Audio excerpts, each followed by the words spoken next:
First, I think there's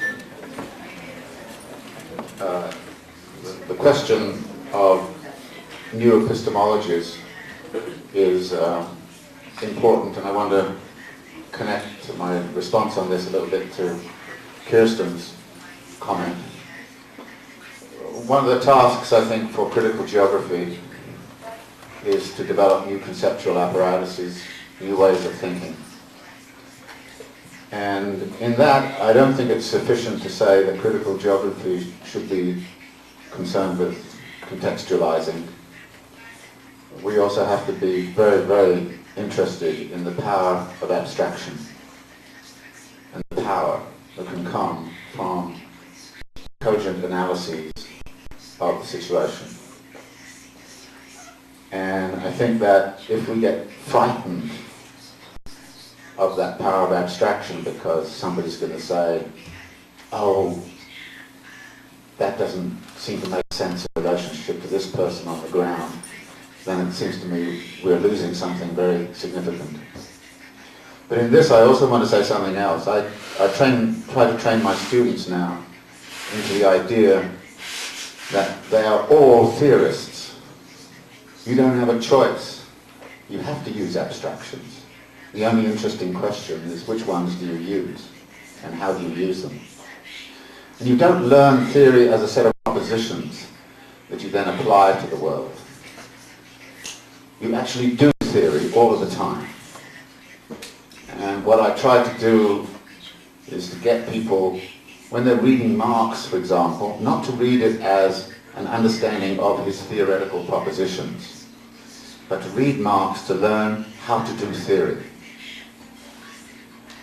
To read a case study as not a case study, but as somebody doing theory. So I think we have to put together the power of abstraction and the power of engagement with particular situations. And that is the essence, it seems to me, of critical epistemology, critical method. I think, I go up and down on the last question. I feel right now a sense of urgency about this system has gone too far on all kinds of parameters, social, political, and ecological. It has to change. It's going to change. And it's going to change, I think, in radical ways. And the only interesting question is, what is it going to change into? And then that comes back, that initial question I posed, is that how can we consciously analyze the situation to be in a position to consciously intervene in those changes, to do something different? And I think those questions that you pose, yes, I think indeed it will mean a simpler life. It will have to mean a simpler life. And of course in the United States that's an extraordinary thing to ask of people and suggest to people. The United States lives on a fiction that expanded consumption forever is its privilege and its destiny. It is the common sense of the United States that there will be more products next year and there will be more and more and more. And it's very hard in that context to deal with a political process that is about delivering that. And delivering it, if need be, at the expense of the rest of the world. So the United States has been pillaging the rest of the world for the last 50, 100 years, but particularly over the last 30 years, in ways which are absolutely outrageous. And the task for some of us in that part of the world is to try to talk about that question and to try to raise consciousness about that question. But I can tell you, it is extremely difficult. It is not easy at all. But there are people who are listening. Don has students who are listening. I have students who are listening.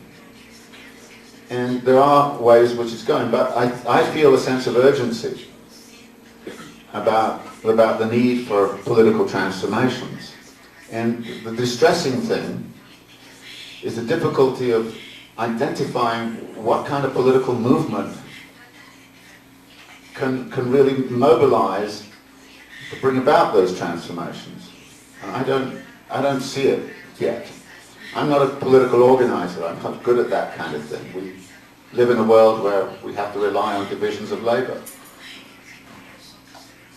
I try to work conceptually, and I try to work in the way I work, and that's what I work on. I try to relate to many of these other organizations, but there's not that much to relate to right now, particularly in the United States. There's much more to relate to, it seems to me, in Latin America than there is in the United States.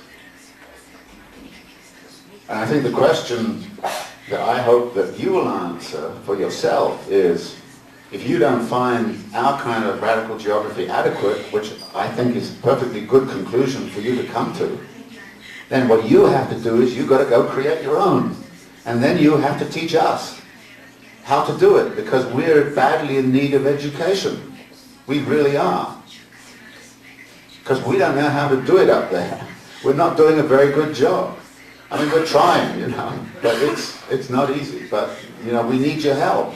And we need your advice, and we need your education. So it's up to you, I think, given your circumstances, to really kind of help us.